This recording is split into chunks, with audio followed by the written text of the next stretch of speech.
రైతు డిక్లరేషన్ అనేది ఒక బోగస్ పత్రం, ఒక బక్వాస్ ముచ్చట, ఒక చిత్తు కాగితంతో సమానమైన డిక్లరేషన్ను ఇదే వరంగల్ గడ్డ మీద మీకిచ్చి మోసం చేసినందుకే ఇవాళ అదే గడ్డ మీదకెళ్ళి ఈ సంగ్రామ సదస్సు ద్వారా ఈ ప్రభుత్వానికి ఒక హెచ్చరిక జారీ చేసేందుకే రైతాంగం తరఫున ఈ కార్యక్రమం ఇక్కడ పెట్టుకున్నాం. ఓట్లు పెట్టుకున్నారు, ఓట్లు దొబ్బిండ్రు, ఓట్లకు ముందేమో బట్టెబాజ్ ముచ్చట్లు చెప్పిండ్రు, ఇప్పుడు దోకేబాజ్ పనులు చేస్తున్నారు.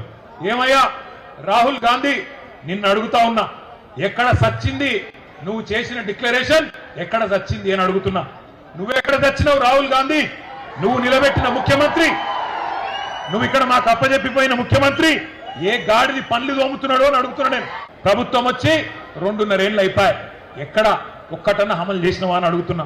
ఇంత మోసం చేయొచ్చా రైతును? ఇంత దారుణంగా వంచొచ్చా? అన్నం తినే కంచంలో ఈరోజు మన్ను పోయొచ్చా అని నేను అడుగుతున్నా. దుక్కి దున్నుకునే రైతన్నను ఇంత ఘోరంగా మోసం చేస్తారా? సిగ్గనిపిస్తలేదా కాంగ్రెస్ నాయకులారా? నానా గడ్డి తింటారా ఓట్ల కోసం?